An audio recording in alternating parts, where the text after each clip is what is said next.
गुनाह की लंबी और सरपट राह पर दौड़ लगाते गुनहगारों की करतूतों से पर्दा हटाने के काम में हम लगातार लगे हुए हैं। गुनहगारों की लंबी फहरिस्त में इस बार हम उन लोगों के गुनाह से रूबरू कराएंगे जिन्हें समाज में शिक्षित और सभ्य माना जाता है। नमस्कार, मैं स्वप्निल श्रीवास्तव गुनाह बाकी है कि इस खास पेशकश को लेकर एक बार फिर आपके सामने हूं। इस बार हम आपको दिखाने जा रहे हैं कोख में कत्ल।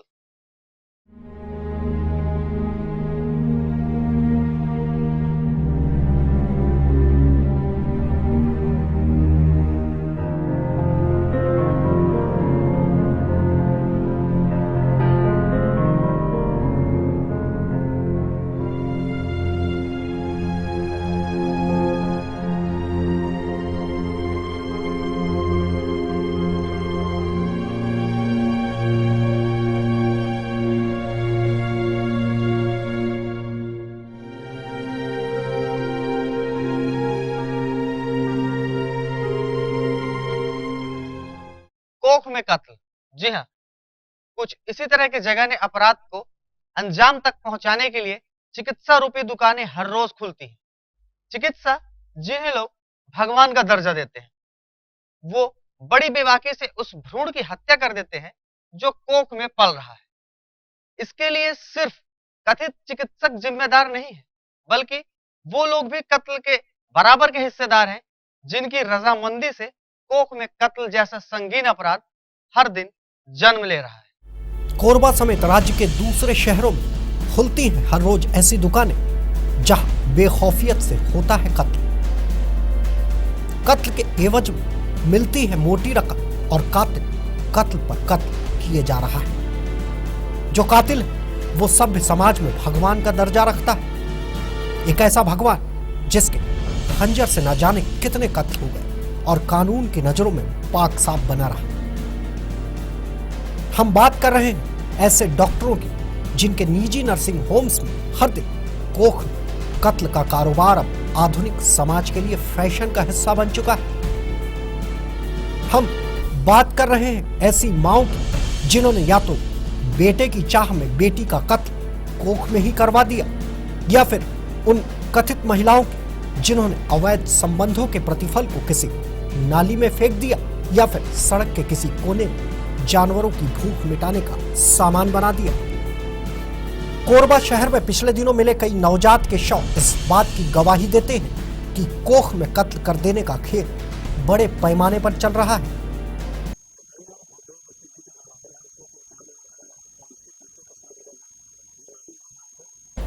जिले के दीपका, बांकी मोगरा, पाली समेत कई इलाकों में चलते नर्सिंग होम्स उन लोगों की राहत का अब बड़ा केंद्र बने हुए हैं जिन्होंने अपनी हवस पूरी करने के बाद कोख में पनपते नवजात का कत्ल सिर्फ इसलिए करवा दिया ताकि समाज की नजरों में उनकी शराफत बदनुमा दाग ना लग सके। रात के अंधेरे में चुपचाप अपने पाप को नाली या फिर कचरे के ढेर में फेंक देने वाली मां नहीं हो सकती।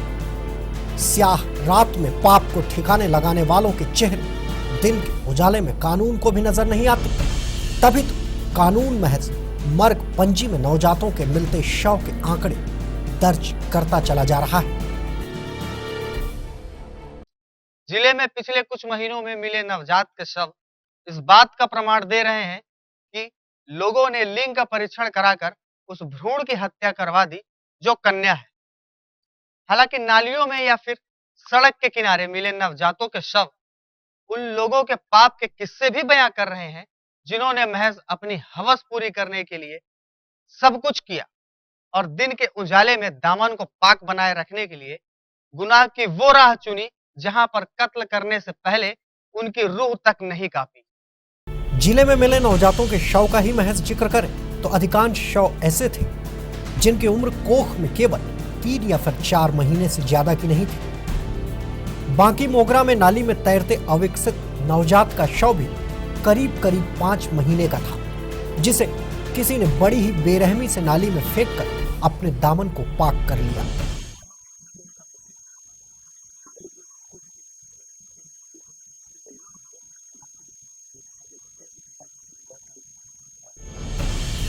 भ्रूण हत्या के मामलों पर नजर दौड़ाएं तो अधिकांश भ्रूण लड़कियों के थे, जिन्हें बेटे की चाह में इस दुनिया में आने से पहले ही खत्म कर दिया गया।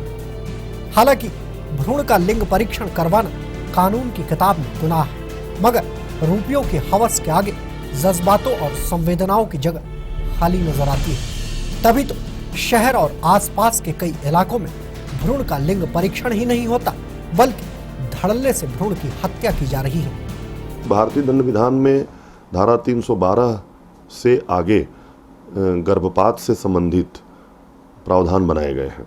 उसमें अगर कोई गर्भपात करवाता है तो उसके लिए कुछ 3 साल 5 साल तक की सजा के प्रावधान है। लेकिन अगर किसी की जानकारी के बगैर अगर कोई आपराधिक कार्य करता है इस प्रकार का, उसका गर्भपात कर देता है कोई डॉक्टर जो भी हो, तो वो उस स्थिति में आजीवन कारावास तक के दंड से दंडित किए जाने योग्य श्रेणी का होता है।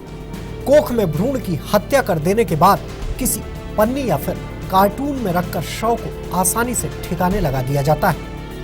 वीरान जगह पर पड़े उस शव पर जब किसी अज्ञात व्यक्ति की नजर पड़ती है तो चंद तमाशाइयों के बीच कानून के रखवालों की विवेचना का दौर शुरू होता है, मगर विवेचना भी सिर्फ और सिर्फ कागजी कार्रवाई तक। कुछ समय पहले तक ये माना जाता था कि भ्रूण हत्या या फिर गर्भपात जैसे मामले अशिक्षा और असभ्य समाज में ज्यादा पैठ बनाए हुए, जबकि आज के आंकड़े सभ्य और शिक्षित समाज को भी गुनाह के उस कटघरे में ले जाकर खड़ा करते हैं जहां नवजात को जन्म से पहले ही कोख में दफना दिया जाता है।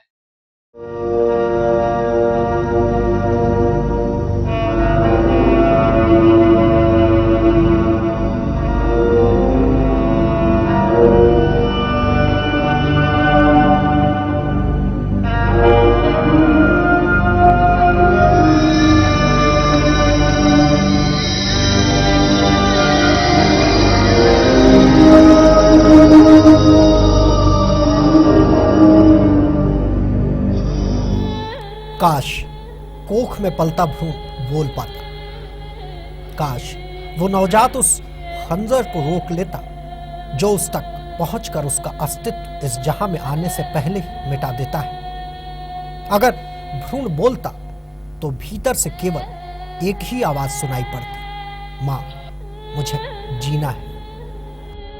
ऐ मां, जब से तेरे कोख में मैं आई, तेरी ही धड़कन मेरे दिल में समाई। ऐ मां, जब से तेरे कोख में मैं आई, तेरी ही धड़कन मेरे दिल में समाई। मुझको भी तुतलाने का एक मौका देना, मुझको भी तुतलाने का एक मौका देना। करूं हवाओं को महसूस, देखूं रोशनाई। करूं हवाओं को महसूस, देखूं रोशनाई। ऐ मां, जब से तेरे कोख में मैं आई, तेरी ही धड़कन मेरे दिल में समाई। मगर आज के हालात बयां करते हैं कि इस आवाज को सुनकर निर्दयी लोगों की रूह नहीं कांपती, क्योंकि जो लोग रजामंदी से कत्ल करवा रहे हैं वो इंसानी शक्ल में हैवान से कम नहीं। कोख में पलती बच्ची के कातिल शायद नहीं जानते कि बालिका परिवार के आंगन का वो नन्हा सा फूल है जो उलाहना के थपेड़ों में भी मुस्कुराती है।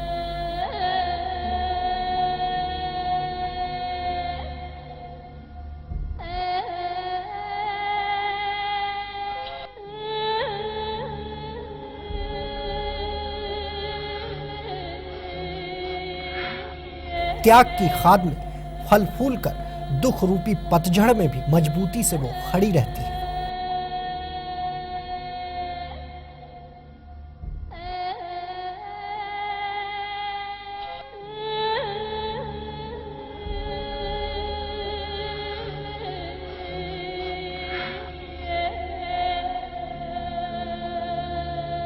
बालिका उस दिन से जंग लड़ना शुरू करती है जब से वो कोख से जन्म लेती है। वो बोलेगी, नन्हे नन्हे हाथों से तुझसे खेलेगी, डाली पे बैठेगी छोटी सी चिड़िया, आंचल में तेरे होगी विकास के तमाम सोपानों पर चढ़ जाने का दावा करने वाले इस समाज में आज भी बालिका भ्रूण हत्या और दहेज हत्या के साथ साथ कई राज्यों में बाल विवाह का दंश सिर्फ और सिर्फ औरत झेल रही है। सरकार ने लिंग परीक्षण और भ्रूण हत्या पर सख्त कानून बनाए, मगर विडंबना ही है कि समाज में सरकार की तमाम कोशिशों के बावजूद कन्या भ्रूण हत्या के आंकड़े लगातार बढ़ते जा रहे हैं। जिस प्रकार कन्या का भ्रूण हत्या हो रहा है, तो आने वाले समय में ये निश्चित मानिए कि लड़कियों की कमी होते जाएगी, जबकि लड़कियों को माने मातृशक्ति को या लड़कियों को कहिए पृथ्वी का या सृष्टि का संतुलन कहा गया है। जिस प्रकार ये संतुलन से छेड़छाड़ कर रहे हैं, आने वाले समय में इसका बहुत ही भयावह स्थिति जनता के सामने या पब्लिक के सामने या पूरे संसार में नजर आएगी। संपन्न और सभ्य समाज की कुरीति ने स्त्री पुरुष के लिंगानुपात में कमी लाकर कई खतरे पहले ही खड़े कर रखे। ऐसे में सामाजिक अपराध के साथ साथ महिलाओं पर होते अत्याचार पर अंकुश लगा देने का दावा महज दावा ही है।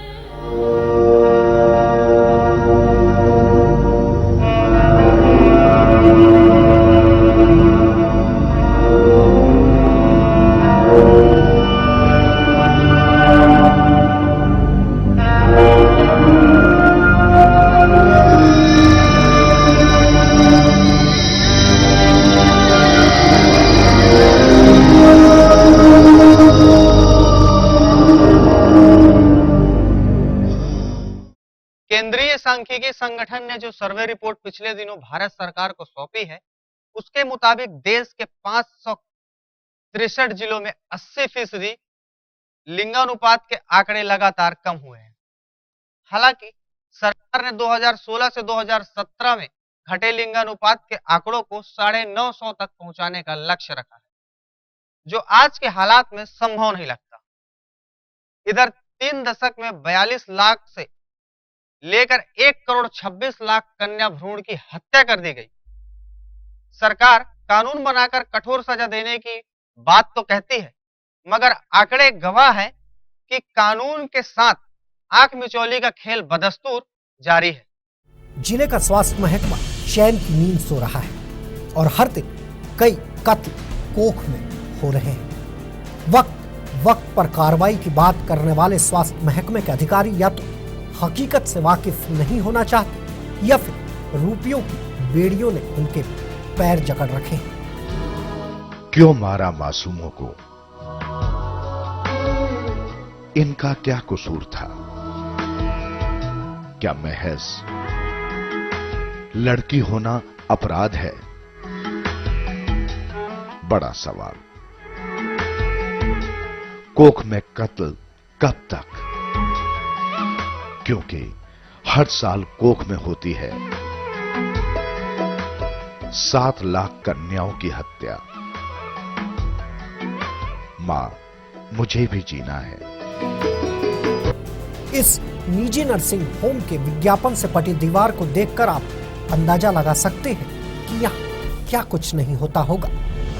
इस तरह की कई दुकानें चिकित्सा की आड़ में मौत के खेल बदस्तूर अंजाम दे रही हैं, मगर कानून की पड़ताल में उनके गिरेबां तक हाथ नहीं पहुंचते, जो कई सवाल खड़े कर जाते हैं कि जिले में जितने भी चिकित्सक व्यवसाय कर रहे हैं, जो भी प्रोफेशन कर रहे हैं, उनके उस नर्सिंग होम का, उस चिकित्सक के व्यवसायिक केंद्र का कोई रजिस्ट्रेशन हुआ है या नहीं हुआ है, वो विधिक ढंग से यहाँ पर इस कार्य को करने के लिए अधिकृत है या नहीं है, इस बात की हमेशा मॉनिटरिंग करने का इनकी जिम्मेदारी होती है, सीएमओ और सिविल सर्जन की।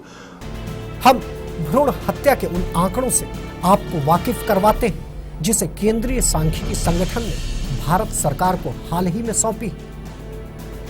केंद्रीय सांख्यिकी संगठन की रिपोर्ट के मुताबिक भारत में वर्ष 2001 से 2005 में करीब 6,28,000 कन्या भ्रूण की हत्या कर दी गई। मतलब 4 सालों के अंतराल में हर दिन 1,800 से ज्यादा कन्याओं को जन्म लेने से पहले ही कोख दफना दिया गया। समाज सेवा के क्षेत्र में लंबे अरसे से काम करने वाली महिलाओं का मानना है कि कानून में दंड का प्रावधान तो है, मगर कुरीतियों के चलते या फिर अशिक्षा के चलते आज भी भ्रूण का लिंग परीक्षण करवाया जा रहा है।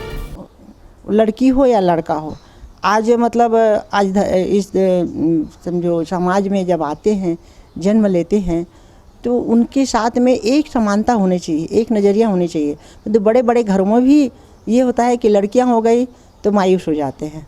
भ्रूण हत्या का यदि मामला सामने आ जाता है, यदि उस अपराधी मतलब सामने आ जाती है, पुष्टि हो जाती है उसके सामने, तो निश्चित ही उसको ऐसी सज़ा मिलना चाहिए जिसमें वो दोबारा करने का सोचे ही मत। समाज सेवा के क्षेत्र में दखल रखने वाली इन महिला की बात पर यकीन करें तो अशिक्षित समाज में भ्रूण हत्या के मामले अधिक हैं, जबकि शिक्षित समाज में तस्वीर और ज्यादा भयावह नजर आती है। कन्या भ्रूण हत्या ही नहीं, मेरे ख्याल से लोग बाग कहते हैं कि चौथा विश्व युद्ध जब भी होगा पानी के लिए होगा लगता है, लेकिन मेरे ख्याल से क्या ये सब जनता जान रही है कि ये चौथा विश्व युद्ध जब भी होगा वो कन्या भ्रूण हत्या जो जिस प्रकार लड़कियों का हत्या हो रहा है तो लड़कियों के लिए होगा। सर्वे रिपोर्ट पर गौर करें तो भारत में वर्ष 1981 से 0 से 6 साल के बच्चों का लिंग अनुपात 962 था, जो 1991 में घटकर 945 हो गया। वर्ष 2001 में लिंग अनुपात का आंकड़ा 945 से घटकर 927 पर पहुंच गया। इन आंकड़ों के मद्देनजर ही सन 1995 में जनपुर नैदानिक अधिनियम नेटल डायग्नोस्टिक एक्ट 1995 के तहत कानून बनाकर भ्रूण का लिंग परीक्षण कराना गैर कानूनी घोषित कर दिया गया, मगर आज के हालात कानून की हकीकत से वाकिफ कराने में कोई कोर कसर नहीं छोड़ते। गर्भ में जो शिशु या जो जीव पल रहा है उसका लिंग भेद करना या उसका डिस्क्रिमिनेट करना, उसका परीक्षण करना, ये एक अपराध है। और मेडिकल साइंस के तहत जिस प्रकार से चिकित्सकों के इथिक्स होते हैं, अपने व्यावसायिक उनके अपने सिद्धांत हैं जिनका पालन करना उनका दायित्व है, अगर वो उसका पालन नहीं करते हैं अपने प्रोफेशनल इथिक्स का, जो मेडिकल बोर्ड है, जो इनके प्रमुख होते हैं, जहाँ से इनको पंजीयन होता है, वहाँ इन लोगों के खिलाफ अगर शिकायत की जाती है तो कार्रवाई होगी। भारत सरकार की रिपोर्ट और आने वाले सालों में लिंग अनुपात के आंकड़ों पर नजर दौड़ाए तो साल 2011 और 2012 में बच्चों का लिंग अनुपात 935 है, जिसे सन 2016-2017 में बढ़ाकर 950 करने का लक्ष्य भारत सरकार ने रखा है। मगर हालात सरकार के लक्ष्य पूर्ति का साथ देते नहीं नजर आते, क्योंकि जिस तेजी से लिंग अनुपात में कमी आई है वो इस बात का प्रमाण है कि लिंग परीक्षण कानूनन अपराध होने के बावजूद कई चिकित्सकों की रसूखियत का अब बड़ा कारण बन चुका है। एक सामाजिक संगठन के रिपोर्ट के मुताबिक भारतीय समाज में बेटे की चाह में पिछले 3 दशक में 42 लाख से लेकर 1 करोड़ 21 लाख कन्या भ्रूण की हत्या कर दी गई। गर्भपात के जरिए कन्या के कत्ल में शामिल वर्ग का जिक्र करें तो धनी और शिक्षित परिवारों ने सर्वाधिक भ्रूण हत्या के मामलों में अपनी हिस्सेदारी निभाई। धनी और शिक्षित परिवारों में पहली संतान अगर बेटी है तो उसका कत्ल होना करीब करीब तय माना जाता है। साल 2001 से 2011 के बीच देश के 563 जिलों में से 80% जिलों में लिंगानुपात के आंकड़ों में गिरावट दर्ज की गई, जिसमें कोरबा जिले का नाम भी शामिल है। कोख में कत्ल, इस खास पेशकश में फिलहाल इतना ही। अगले सप्ताह हम फिर किसी नए मुद्दे को लेकर आपसे मुखातिब होंगे, जिसका वास्ता सीधे गुनाह से होगा।